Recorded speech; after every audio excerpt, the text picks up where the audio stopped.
Ó jẹ́ àmì láti wà lórí ètò ilé ẹ̀kọ́ sí adúpẹ́ lọ́wọ́ Ọlọ́run fún gbogbo tó ń ṣe ní àárín wa àti ohun tí ó ń lo ọ̀rọ̀ rẹ̀ fún. Ẹ ká mú Bíbélì wa ká ṣí sí ìwé JOHANU orí 4. Mo bẹ̀rẹ̀ pẹ̀lú wa pé Jésù ní ìdáhùn ní ọ̀sẹ̀ tó kọjá, pé òun ní ìdáhùn sí ìjákulẹ̀ wa tàbí ìpamì ọkàn wa, disappointments. Màá sì wo iṣẹ́ ìyanu tó ṣẹlẹ̀ ní Kánà àti Gálílì. Ohun tí mo pè wá níjà lé lórí níbẹ̀ náà ni pé kí a rí pé a pè Jésù sí ní tá à ń ṣe, kí a rí pé ohun tó bá sọ fún wa pé ká ṣe ni, pé ká tẹ́tí sí ní tó bá ní ká ṣe, ká sì ṣe é, torí wípé Jésù nìkan ni ìdáhùn. Ọ̀rọ̀ wọn padà já sí ayọ̀, ohun gbogbo padà lọ bó ṣe yẹ kó lọ, torí pé Jésù dá sí, ó sì yanjú. Lónìí mo tún fẹ́ fún wa ní Jésù ní ìdáhùn míì. Jésù ní ìdáhùn sí iyèméjì wa. Jésù ní ìdáhùn sí kí ni o? Iyèméjì wa. Ìwé JOHANU orí 4. Ẹ jẹ́ kí n ka ẹsẹ̀ 4 péré níbẹ̀. Òun náà ni ẹsẹ̀ 49 46 títí dé 51 48. JOHANU orí 4 ẹsẹ̀ 49 wípé bẹ́ẹ̀ ni Jésù tún wá sí Kánà àti Gálílì, níbi tí ó gbé sọ omi di wáìnì. Ọkùnrin ọlọ́lá kan sì wá, ẹni tí ara ọmọ rẹ̀ kò dá ní Kapanamu. Ọkùnrin yìí ṣe ṣàkíyèsí pé kò gbé ní Kánà àti Gálílì o, ibo ló ń gbé? Kapanamu. Ọkùnrin náà ó wá láti bẹ̀. Bẹ́ẹ̀ sọ pé ní ẹsẹ̀ 57 pé nígbàtí ó sì gbọ́ pé Jésù ti Jùdíà wá sí Gálílì, ó tọ̀ wá, ó sì ń bẹ̀ ẹ́ kí ó lè sọ̀kalẹ̀ wá kí ó mú ọmọ òun láradá, nítorí tí ó wà lé ojú ikú. Nígbà náà ni Jésù wí fún un pé bí kò ṣe pé ẹ̀yin kò bá rí àmì àti iṣẹ́ ìyanu, ẹ̀yin kì yóò gbàgbọ́ láé. Ọkùnrin ọlọ́lá náà wí fún un pé Olúwa, sọ̀kalẹ̀ wá kí ọmọ mi kí ó tó kú. Jésù wí fún un pé máa bá ọ̀nà rẹ lọ, ọmọ rẹ yè. Ọkùnrin náà sì gba ọ̀rọ̀ tí Jésù sọ fún un gbọ́, ó sì lọ. A dúpẹ́ lọ́wọ́ yín Ọlọ́run wa, torí pé ẹ̀yin ni ìdáhùn sí iyèméjì. Mo gbàdúrà pé kí ẹ lè lo ìwàásù yìí láti ran gbogbo àwọn èèyàn tó ń gbọ́ mi lọ́wọ́, àti èmi tí mò ń sọ̀rọ̀, kí agbára yín kí ó ràn wá lọ́wọ́, kí ó kàn wá ní kókó orí àìní wa. Ẹ ṣé torí pé ó ṣe léyìí fún wa. Jésù Olúwa wa, àmín.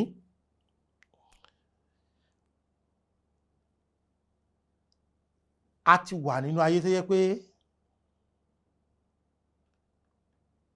ohun tá a bá ti fojú rí nìkan là ń gbàgbọ́ báyìí.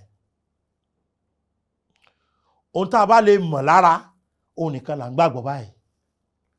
Ohun tí a bá lè fọwọ́ kàn, ohun nìkan ni à ń gbàgbọ́. Tí kì bá ti ṣe pé àfojú rí, a mọ̀ lára, a fọwọ́ kàn, kì í ṣọ̀rọ̀ lọ́dọ̀ wa. Ẹ̀yin ènìyàn Ọlọ́run, kò sì yẹ kó rí bẹ́ẹ̀. Ọlọ́run retí pé kí ìgbàgbọ́ wa kó múlẹ̀. Ọlọ́run retí pé kí a lè borí iyèméjì. Ṣé rí iṣẹ́ ìyanu tí a kà níyẹn? Ẹ̀yin náà wẹsẹ̀ Bíbélì yẹn lẹ́ẹ̀kan sí. Ọkùnrin ọlọ́rọ̀ náà ó ní ẹ̀bẹ̀ tí ó bẹ Olúwa. Ẹ wo ẹsẹ̀ 51 yẹn, 49. Ọkùnrin ọlọ́lá náà wí fún un pé Olúwa, sọ̀kalẹ̀ wá kí ọmọ mi kí ó tó kú. Gbogbo ohun tí wọ́n fẹ́ náà ni pé tí Jésù bá ti débẹ̀, ó ti mọ̀ pé yóò yanjú. Òun kò tiẹ̀ fọkàn sí wípé láti ibi tí Jésù wà yẹn, ó lè ránṣẹ́ sí ọmọ òun sì sàn. Ó ní Olúwa, sọ̀kalẹ̀ wá kọ́mọ mi tó kú. Ẹ̀yin náà wo ìdáhùn Jésù ní ẹsẹ̀ 50. Pẹ̀lú pé Jésù wí fún un pé máa bá ọ̀nà rẹ lọ, ọmọ rẹ yè. Ohun tí Jésù ń tiraka láti sọ fún mi pé òun wà láàyè níbi gbogbo. Kò síbi tó wò sí ní ìgbà gbogbo, ní àkókò gbogbo, òun rí ohun gbogbo, òun sì mọ ohun tó lè ṣe. Ẹ kì í sọ fún wa pé ọ̀pọ̀lọpọ̀ wa la máa ń fojú díwọ̀n Ọlọ́run. Bíbélì wípé ó rán ọ̀rọ̀ rẹ̀, ó sì mú wọn lára dá. Kò nílò kó lọ bá wọn kó tó ṣe ohun tó fẹ́ ṣe. Ní ayé òde òní, a kàn kún fún ẹ̀sìn ni, a ò ní ìgbàgbọ́ kankan. Ní ayé òde òní, a kàn kún fún àwọn ìwà pé tí n bá tí rí tí mò ń wá kò lè ṣẹlẹ̀, tí n bá tí rí tí mo fẹ́, tí n bá tí mọ̀ lára báyìí kò sí kókó. Rárá, bẹ́ẹ̀ kọ́ l'Ọlọ́run ṣe fẹ́ ká máa rìn. Ọlọ́run fẹ́ ká máa gbé ìgbésẹ̀ ìgbàgbọ́ tó nítumọ̀. Ẹ kí n rán wa létí pé Ábúráhámù, bàbá ìgbàgbọ́, nígbà tí Ọlọ́run sọ fún un pé kó jáde nílé bàbá rẹ̀ lọ síbi tóun fi hàn. Ǹjẹ́ Ábúráhámù mọ ibi tó ń lọ bí? Rárá. Gbogbo ohun tó ní ni pé Olúwa wí báyìí, èmi ó ṣe kí ni o, èmi ó ṣe. Ṣẹ̀rí Sárà lèmi tó fẹ́ràn ìgbàgbọ́ wọn. Nígbà tọkọ rẹ̀ ní ó yẹ máa palẹ̀ máa ń lọ kú òǹbí. Ó dá mi lójú pé yóò bí bàbá pé ibo là ń lọ. Bàbá náà ní n ò mọ̀. Ìjọ́ ọ̀la padà wálé, bàbá náà sọ pé àwọn ò mọ̀.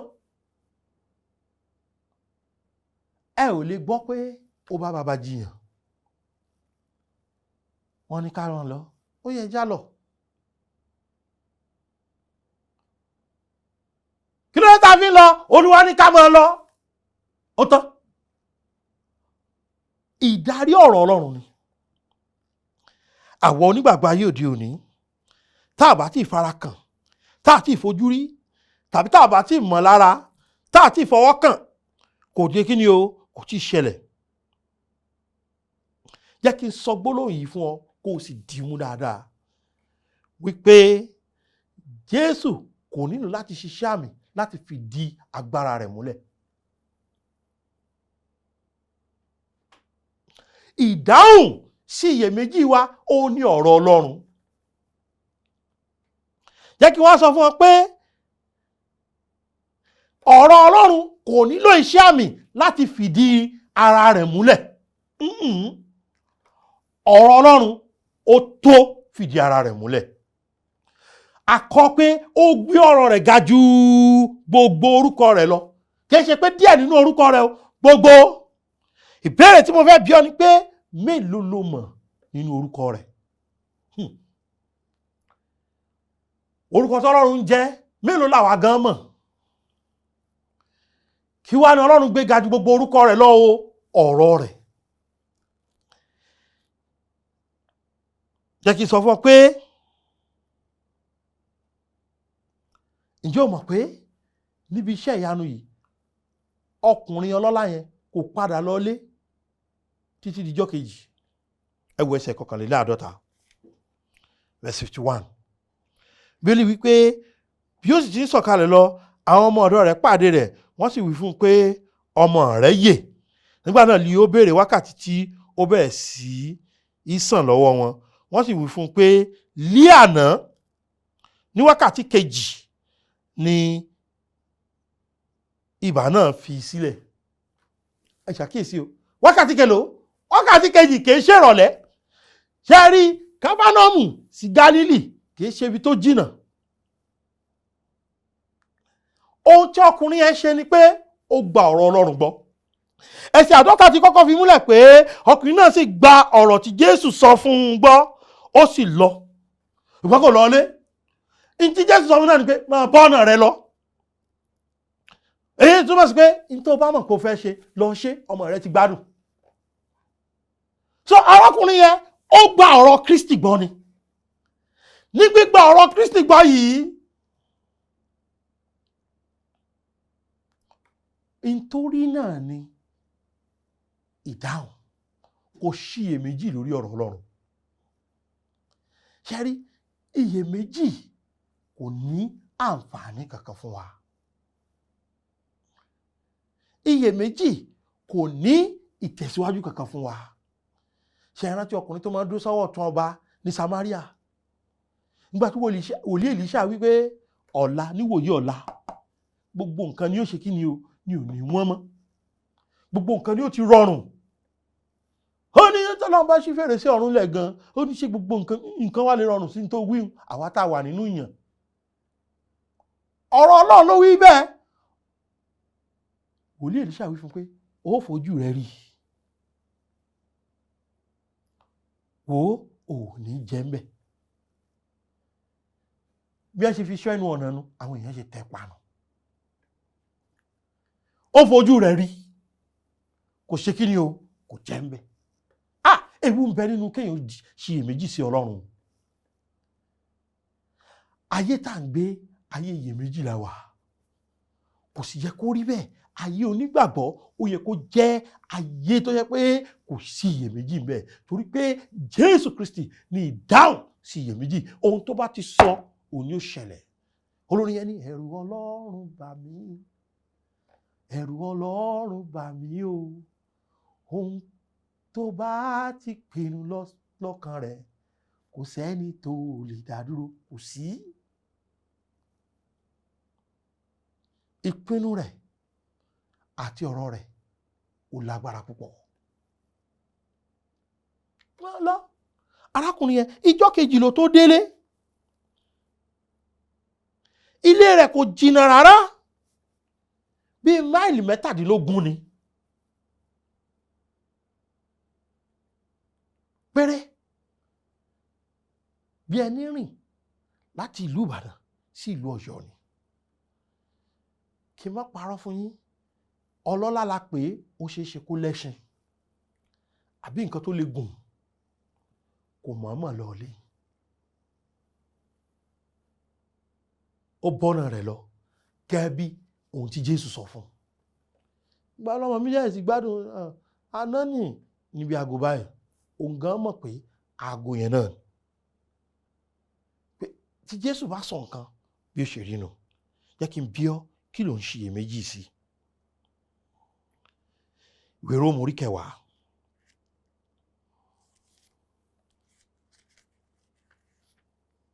Ẹsẹ̀ 17. Màá wá pè wá níjà àwa oníyèméjì. Ìwé Róòmù orí 10 ẹsẹ̀ 17 pé ǹjẹ́ nípa gbígbọ́ ni ìgbàgbọ́ ti yí wá àti gbígbọ́ nípa ọ̀rọ̀ Ọlọ́run.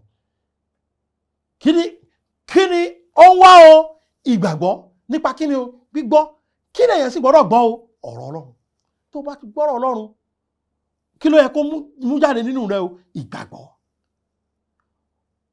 Bó ló ṣe jẹ́ pé o sì ń ṣiyèméjì ìgbàlà rẹ? Torí pé o ò ní ọ̀rọ̀ Ọlọ́run lórí ọ̀rọ̀ ìgbàlà ni. Nígbà sì jẹ́ pé iṣẹ́ ọwọ́ rẹ ló pè ní ọ̀nà ìgbàlà. Bó ló ṣe ní ṣiyèméjì? Nígbà tí bẹ́ẹ̀ wípé kò sí ìgbàlà lọ́dọ̀ ẹlòmíràn, torí kò sí orúkọ mìíràn tí a fi fún lábẹ́ ọ̀run ní èyí tí a lè fi gbanilà. Kò sí orúkọ mìíràn, orúkọ Jésù nìkan.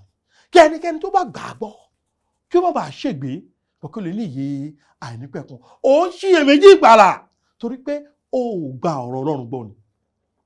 Ohun tí ọ̀rọ̀ Ọlọ́run sọ ni pé ẹnikẹ́ni tó bá gba ọmọ gbọ́ ó ní ìyè. Ẹni tí kò bá ti gbọ́ ọmọ gbọ́ kò ní ìyè. Ìbínú Ọlọ́run tún bẹ lórí rẹ̀. Ó sì fẹ́ ní ìyè. Ó máa ṣiyèméjì ni tó bá ti rò pé ṣé ọwọ́ rẹ ni ó fún ọ ní ìyè.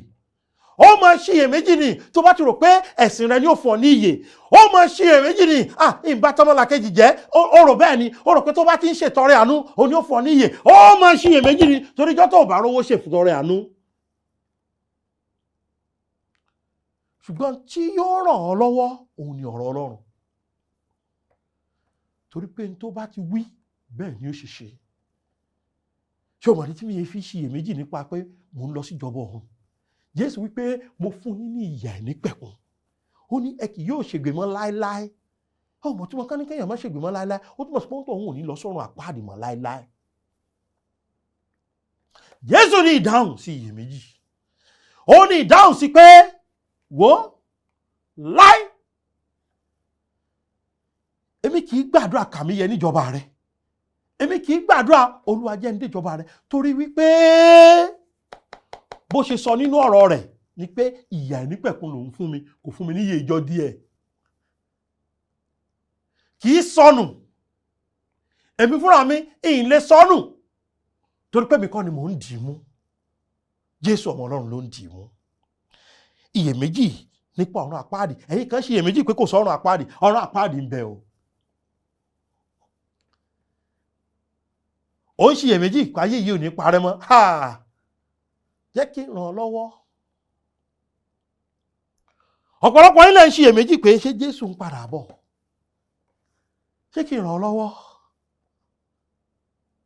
Ìpè Jésù wí pé nítorí èmi lọ pèsè ààyè sílẹ̀ fún yín, tí èmi bá sì lọ pèsè ààyè sílẹ̀ fún yín, èmi yóò padà wá, èmi yóò sì mú yín lọ sọ́dọ̀ èmi tìkára mi, pé níbi tí èmi gbé wà kí ẹ̀yin kí ó lè wà níbẹ̀ pẹ̀lú. Ó ní kò sọ̀rọ̀ àpáàdì, Bíbélì pé orí àwọn ènìyàn búburú la ó dà sínú iná àti orílẹ̀-èdè tó gbàgbé Ọlọ́run. Ṣé o mọ nǹkan tó jẹ́ kí n má níyèméjì nípa ìgbàlà mi? Ọ̀rọ̀ Ọlọ́run. Ọlọ́run fìdí ẹ̀ múlẹ̀ pé ẹnikẹ́ni tó bá ṣàké pe orúkọ Olúwa la ó gbàlà. Láti ọjọ́ tí mo ti pe Jésù ni mo ti ní ìgbàlà. Ó mọ̀ ní tí mo fi ṣe iyèméjì nípa ọ̀run, torí pé Jésù sọ pé òun lọ pèsè àyè sílẹ̀ fún mi ńbẹ̀. Ó mọ̀ ní tí mo fi ṣe iyèméjì nípa ọ̀run àpáàdì, torí pé ọ̀rọ̀ Ọlọ́run sọ̀rọ̀ nípa rẹ̀. Ìwé Ìfihàn orí 11 ẹsẹ̀ 8 ẹ lọ kà á. Eléyìí ni Bíbélì pè ní ikú kejì. Ó wá sọ pé àti ẹnikẹ́ni tí orí 20 ẹsẹ̀ 15 ní ẹnikẹ́ni tí a ò bá kọ orúkọ rẹ̀ sínú ìwé ìyè, a sọ sínú adágún iná. Adágún iná ń bẹ o. Adágún iná ń bẹ o. Tó bá fi ṣeré o ṣe rẹ̀. Tó bá fi ṣeré o parẹ́ lára. Adágún iná ń bẹ o. Tó bá fi ṣeré tó ń ṣiyèméjì gan-an, ẹ̀wọ̀n ni sọ ti pẹ́. Látọdún náà ta ló ti lọ ọbẹ̀ tó bọ̀. Ọ̀rọ̀ Ọlọ́run kì í parọ́ o, ọ̀rọ̀ Ọlọ́run kì í tàsé o.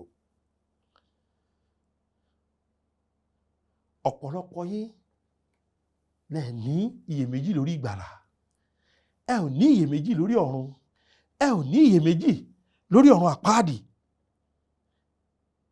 Ṣùgbọ́n bí tí iyèméjì ti yín wà, ó ní nínú ìlérí Ọlọ́run.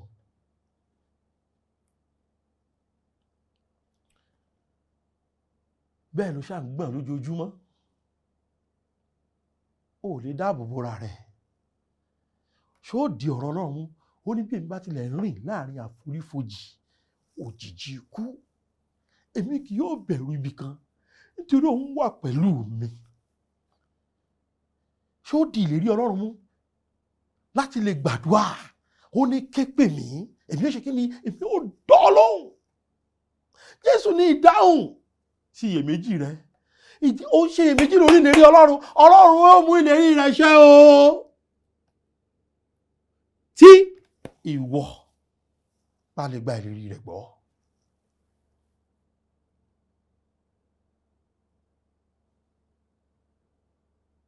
Olórin yẹn ni torí mo di ìlérí mú, oore ọ̀fẹ́ mi tó fún ọ. Ó mọ bó ṣe bẹ̀rẹ̀ orin yẹn ni, ó ní àwọn tó gbẹ́kẹ̀lé Olúwa yóò borí ìdánwò, torí mo di ìlérí mú, oore ọ̀fẹ́ mi tó fún ọ. Nígbà líle, oore ọ̀fẹ́ rẹ̀ tó fún ọ. Nínú làálàá, oore ọ̀fẹ́ rẹ̀ tó fún ọ. Nínú ìṣòro orílẹ̀-èdè, oore ọ̀fẹ́ rẹ̀ tó fún ọ. Ó nílò láti di ìlérí rẹ̀ mú. Jésù ní ìdáhùn sí iyèméjì, torí pé ó ní oore ọ̀fẹ́ mi tó fún ọ.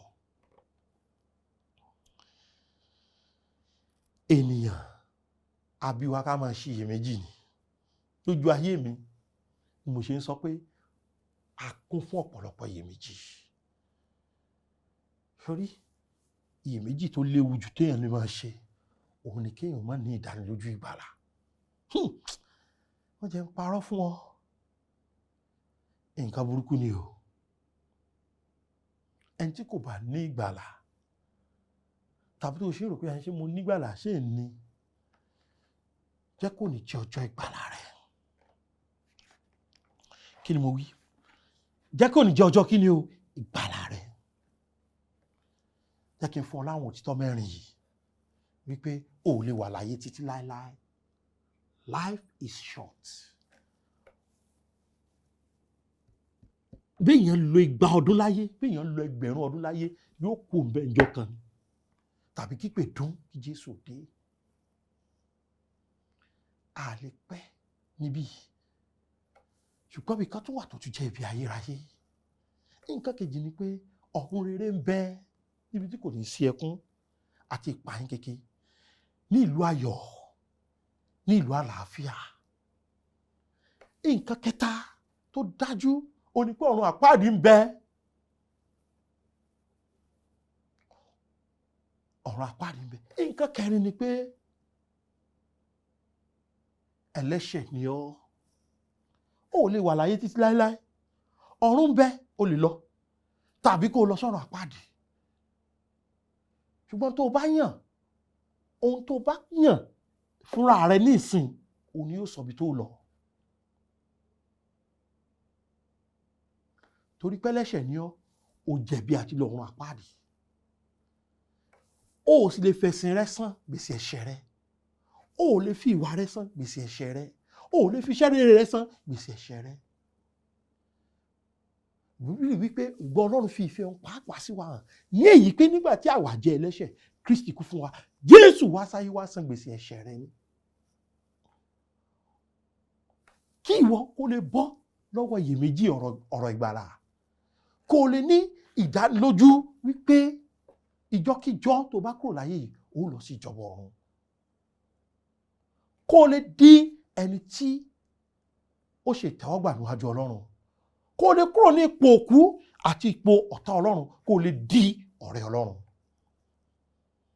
Kó lè di ọmọ tó ní ẹ̀tọ́ láti wọlé bàbá rẹ̀ tí ṣe ìjọba ọ̀run. Kò ná ọ lówó, kò béèrè òbí, kò béèrè òfin mẹ́wàá, kò béèrè ìwáré ìgbàgbọ́ rẹ nínú Jésù Kristi. Wípé o gba ikú, sísin àti àjíǹde rẹ̀ gbọ́. Ohun tí yóò mú fún ọ náà ni ìyè àìnípẹ̀kun. Ẹnikẹ́ni tí ó bá gbà á gbọ́ kí ó má bàa ṣègbé, bó kí o lè ní ìyè àìnípẹ̀kun. Mo fẹ́ kó o ní ìyè àìnípẹ̀kun yìí. Mo fẹ́ kó o gba ìyè àìnípẹ̀kun yìí lọ́fẹ̀ẹ́. Mo fẹ́ kí ìyè àìnípẹ̀kun yìí kó jẹ́ tiẹ̀ náà. Èmi ti ń lọ ọ̀run, mo fẹ́ kí ìwọ náà ká lọ. Tó o bá lè gba Jésù ní ìsìn, ní ìparí, òtítọ́ ọbẹ̀ ni pé tó o bá lè ké pe Jésù ní ìsìn pé ìgbàgbọ́ mi ti kúrò nínú ara mi o, àtòfin mẹ́wàá mi o, ó ti bọ́ sínú ìwọ Jésù olùgbàlà, ojú ẹsẹ̀ ló ní ìyè. Ṣé o fẹ́ ìyè? Pé Jésù sọ́kàn rẹ̀ pé Jésù ṣàánú fún mi ẹlẹ́ṣẹ̀, kí o sì gba ọkàn mi là. Mo mọ̀ pé ọ̀run àpáàdì wà, ìjọba ọ̀run wà. Mo sì mọ̀ pé o kú kí n má bàa lọ sọ́run àpáàdì. Jésù, mo gbà ọ́ sínú ọkàn mi gẹ́gẹ́ bí olùgbàlà mi lónìí. Jésù, wá sínú ọkàn mi kí o sì máa gbé bẹ̀. Mo fi ìgbàgbọ́ mi sínú ikú, sísin àtàjíǹde rẹ nìkan. Jésù Olúwa wa. Àmín. Ṣé o ti gbà á? Fira rẹ lọ́kàn balẹ̀. Jésù wípé ẹ kì yóò ṣègbé mọ́ láéláé. Jésù ló wí bẹ́ẹ̀, kò sì ní parọ́. Mo fẹ́ bá ọ yọ̀ pé o gba Jésù. 07038085652. Òun ni wọ́n ti fi sójú afẹ́fẹ́ yẹn. Ẹ̀yẹ́ kí n tó pé 07038085652 àti 07087682122, 07087682122 àti 07055307492. Eléyìí ni WhatsApp wa. Àlàáfíà Ọlọ́run kó máa bá yín gbé. Ó dàbọ̀. Oore ọ̀fẹ́ ṣá ni gbẹ́kẹ̀lé mi, Jésù kò